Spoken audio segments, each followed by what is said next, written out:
अस्सलाम वालेकुम स्टूडेंट्स, कैसे हैं आप सब लोग। उम्मीद करती हूँ सब खैरियत से होंगे।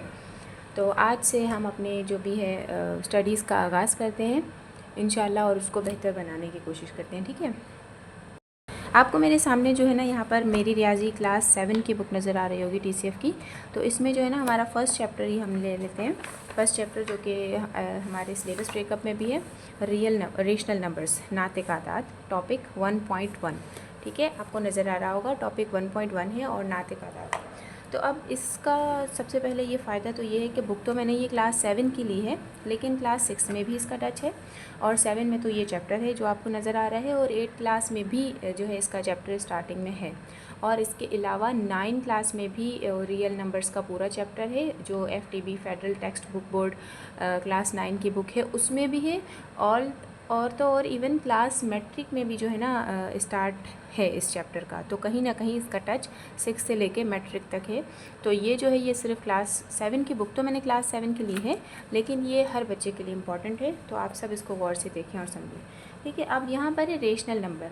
रेशनल नंबर क्या होते हैं इस चैप्टर में स्टार्ट से पहले सबसे पहले हम वोकैबुलरीज को देख लेते हैं कि हमें यहाँ इक्विवेलेंट फ्रैक्शन नज़र आएंगे, arranging, ascending order, descending order, measurements, compare, denominators, और उसके बाद मिक्स फ्रैक्शन और इम्प्रॉपर फ्रैक्शन। अच्छा, मैं ये करूँगी कि ये जो भी वोकैबुलरीज है ना, जैसे ये फर्स्ट चैप्टर की वोकैबुलरी में सबसे पहले कोई भी हम एक नंबर, जैसे कि यहाँ पर स्टार्ट नंबर लाइन ले लेते हैं। ठीक है, हम नंबर लाइन ले लेते हैं।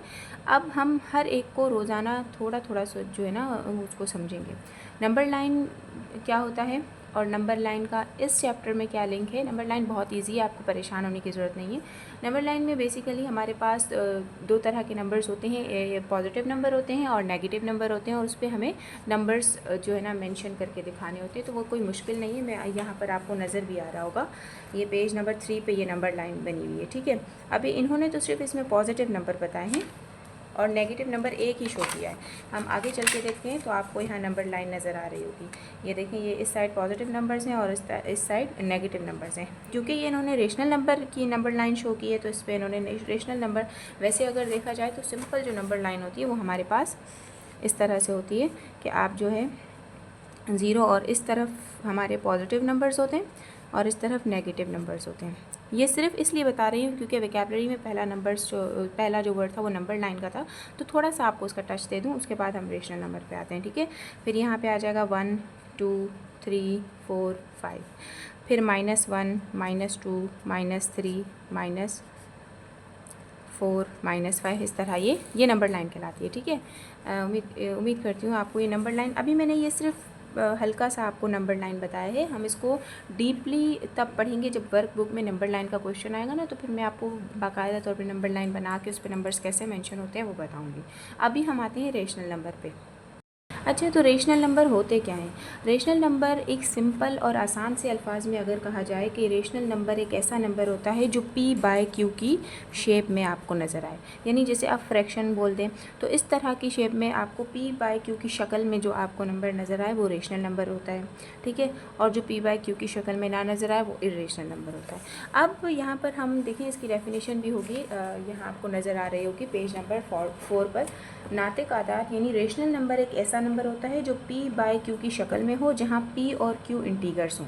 क्या कहा है इन्होंने, जो P/Q की शक्ल में हो और जो कह रहे हैं कि P और Q हमारे पास इंटीगर्स हों। इसी तरह इसी डेफिनेशन को इंग्लिश में भी लिखा हुआ है। ठीक है, अब हम इसको मज़ीद देखते हैं। अच्छा, आप क्लास 9 की बुक में देखिएगा कि वहाँ पे पूरा रियल नंबर्स का पूरा टॉपिक बना हुआ है। थोड़ा सा मैं जो है ना थोड़ा पीछे की तरफ जाती हूँ कि आपको रियल नंबर्स में अच्छा मुझे ये बता दें, अगर आपको कमेंट में बताओ, आप लोग कुछ भी कमेंट्स में मुझे पूछ सकते हैं और जो मैं आपको क्वेश्चन दूँगी उसका आप मुझे आंसर भी दे सकते हैं। ठीक है, तो हर टॉपिक के एंड में मैं आपको एक क्वेश्चन दूंगी, वो आप मुझे सॉल्व करके, मतलब मैं आपका इस तरह चेक तो नहीं कर सकती, लेकिन आप अपने तौर पे अच्छे से उसको सॉल्व करेंगे और ईमानदारी के साथ आप उसका टेस्ट अपने आप को देके मुझे अगले दिन कमेंट में बताएंगे कि टीचर आपने जो टेस्ट दिया था वो हमने कर लिया और उसमें इतने नंबर हमारे आए हैं। ठीक है, तो जब मैं ये रेशनल नंबर पढ़ा लूँगी ना, तो उसके बाद फिर मैं आपको टेस्ट दूँगी कि ये वाला काम आपने घर से करना है।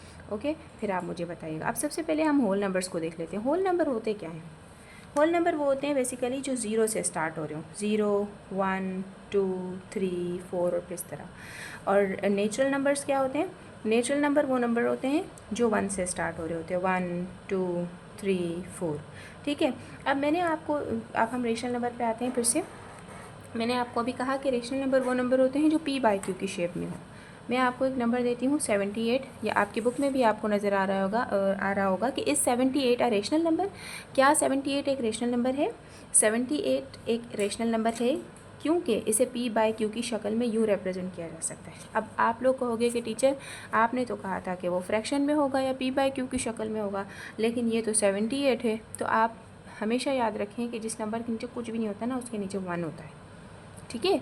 जैसे हमें अगर कोई क्वेश्चन दे देता है 4 - 6, अब ये जो माइनस है ना, ये 6 के साथ है, 4 के साथ कोई भी साइन नहीं है, तो इसका मतलब प्लस है जो नज़र नहीं आता। इसी तरह मैट्रिक में आप आगे चलेंगे तो कहीं ना कहीं आयोटा अकेला होता है ना, तो आयोटा के साथ कुछ भी नहीं होता ना, तो 1 होता है। ये किसी भी ए बी सी डी के साथ कुछ नहीं होता है, जो वेरिएबल्स होते हैं हमारे पास, तो उनके साथ 1 होता है। जो 1 और प्लस नज़र नहीं आ रहे होते, ये होते हैं। इसी तरह 78 के नीचे कुछ नहीं है, तो ये 1 है, तो इसका मतलब ये क्या है, ये हमारे पास p बाई क्यू की शेप में आ गया है, और ये कौन सा नंबर है? रेशनल नंबर है। हम मज़ीद इसको आगे देखते हैं। फिर कह रहे हैं इज़ 0 अ रेशनल नंबर। क्या 0 रेशनल नंबर है? बिल्कुल है, 0 एक रेशनल नंबर है क्योंकि इसे p बाई क्यू की शक्ल में यूँ रिप्रेजेंट किया है। वही बात आ गई कि उसके नीचे कुछ भी नहीं है, तो 1 है। इज़ -9, अब माइनस की बारी आ गई कि -9 अ रेशनल नंबर। -9 एक रेशनल नंबर है क्योंकि इसे p बाई क्यू की शक्ल में हम यूँ रिप्रेजेंट कर सकते हैं। मतलब आपने कोई माइनस को देखकर घबराना नहीं है। -9 है तो आपने माइनस यूँ लिखना है और 9/1, तो ये भी हमारे पास क्या कहलाएगा? रेशनल नंबर कहलाएगा, ठीक है। अब हम देखते हैं कि आइए अब मालूम करते हैं कि क्या हर डेसिमल नंबर रेशनल नंबर होता है। चलें, ये तो थोड़ी सी अलग ही बात हो गई, हम इसको देखते हैं जी। तो इस 0.75 रेशनल नंबर। अच्छा, अब यहाँ पर हमें एक नंबर दिया गया है 0.75, और ये पूछा गया है कि ये जो 0.75 है, क्या ये रेशनल नंबर है? जी बिल्कुल है। अब आप कहेंगे कि मिस इसको हम p बाई क्यू में कैसे कन्वर्ट करेंगे, तो आपने बिल्कुल घबराना नहीं है, परेशान नहीं होना। इसको हम आसान इजी मेथड से, एक सिंपल सी ट्रिक के साथ हम इसे p बाई क्यू की शक्ल में कन्वर्ट कर देते हैं। देखिए, सबसे पहले आप ये देखें कि हमारे पास क्या है 0.75। आप ये करें कि ज़ीरो और पॉइंट को अभी ऐसे रखें कि आपने इसको देखा ही नहीं है। आप लिखें 75, ठीक है। आपने लिखा 75, अब आप लाइन लगाएं, जैसे हमने p बाई क्यू में इसको कन्वर्ट करना है ना। अब आप ये देखें कि ये जो पॉइंट है, इसकी जगह हमें 1 लगा लेना है। क्या पॉइंट की जगह 1 आ गया? अब आप ये नोट करें कि पॉइंट के बाद कितने नंबर्स हैं, कितने डिजिट्स हैं। अगर 1 है तो आप 1 0 लगा लें, अगर पॉइंट के बाद 2 है तो आप 2 0 लगा लें। हमारे पास पॉइंट के बाद 2 नंबर्स थे, तो मैंने 2 0 लगा ली। आ गया ये p बाई क्यू की शेप में। इसका मतलब ये भी हमारे पास कौन सा नंबर है? रेशनल नंबर है। देखो, सबसे पहले ना आपने क्वेश्चन को ऐसे देखकर हाइपर नहीं हो जाना, टेंशन नहीं लेनी। अब आप इसी तरह का मैं एक और क्वेश्चन लेती हूँ। ये तो ज़ीरो था। अब किसी बच्चे के या हर बच्चे के जहन में ये ख्याल आएगा कि मिस ये ज़ीरो था, ये तो हमने हटा दिया। अगर बिलफर्ज इसके ये सवाल आप लोगों के जहन में है और होगा भी, और मैं आपका क्वेश्चन आप ही के जहन से निकाल के आप ही को आंसर दे रही हूँ, ठीक है। तो ये देखें, अब 0.75 था, लेकिन अब मैं यहाँ पर 1.75 लिख रही हूँ, ठीक है। अब मैं ये 1.75 लिख रही हूँ। अब इसको कैसे करेंगे? तो वो ज़ीरो था इसलिए हमने हटा दिया था इसको, लेकिन अब हम क्या करेंगे, पॉइंट को आप इग्नोर कर दें फ़िलहाल। 175 लिखें और डिवाइडेड बाय, या 175 बाय पॉइंट की जगह हमने फिर से 1 लगा लेना है, और पॉइंट के बाद जितने भी नंबर होंगे हमने उतने 0 लगा लेने। तो ये भी हमारे पास p बाई क्यू की शक्ल में आ गया है। तो अगर तो कोई ज़ीरो है तो आपने हटा देना है, ठीक है। लेकिन अगर कोई नॉन ज़ीरो नंबर है तो फिर आपने उसको लिखना है, सिर्फ पॉइंट की जगह नीचे 1 आ जाएगा।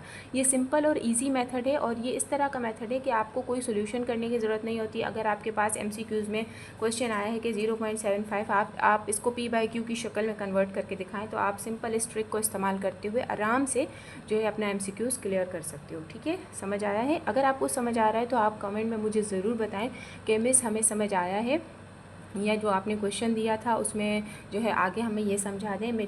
अगर मेरी पूरी कोशिश होगी कि मैं आपके जो भी हैं उसका आंसर दूं, और फिर उसकी जब टाइम मिलेगा तो ज़रूर आपके कमेंट्स का रिप्लाई भी करूंगी, और वो क्वेश्चन फिर दोबारा से समझाने की भी कोशिश करूंगी जहां आपको मसला आएगा, ठीक है। तो ये तो था हमारा रेशनल नंबर। चलें, अब हम ज़रा इस टेबल पर आते हैं। बुक के पेज नंबर 7 पर। सबसे पहले हम इस टेबल को देखते हैं, उसके बाद हम पेज नंबर 6 पर आएंगे। उसकी वजह क्या है वो मैं आपको बताती हूँ, ठीक है। देखिए यहाँ टेबल पर है डेसिमल नंबर। डेसिमल नंबर में इन्होंने हमें 2 तरह के नंबर दिए गए हैं, एक टर्मिनेटिंग डेसिमल और एक है नॉन टर्मिनेटिंग डेसिमल। अब टर्मिनेटिंग डेसिमल की तो एग्जांपल यहाँ पर नज़र आ रही है 4.55498, लेकिन नॉन टर्मिनेटिंग डेसिमल को मज़ीद 2 हिस्सों में इन्होंने कन्वर्ट किया है, एक रिपीटिंग और एक नॉन रिपीटिंग। अब क्या होता है टर्मिनेटिंग और क्या होता है नॉन टर्मिनेटिंग वो हम देखते हैं। अच्छा बच्चों, ये वीडियो ज़रा थोड़ी सी लंबी हो गई है, तो अब इसको मैं यहीं पर स्टॉप करती हूँ। इसका अगला जो हिस्सा है वो मैं आपको नेक्स्ट वीडियो में देखती हूँ, तो इसको देखने के बाद आप फ़ौरन नेक्स्ट में चले जाइएगा, ठीक है। इसी को यहीं से कंटिन्यू करें।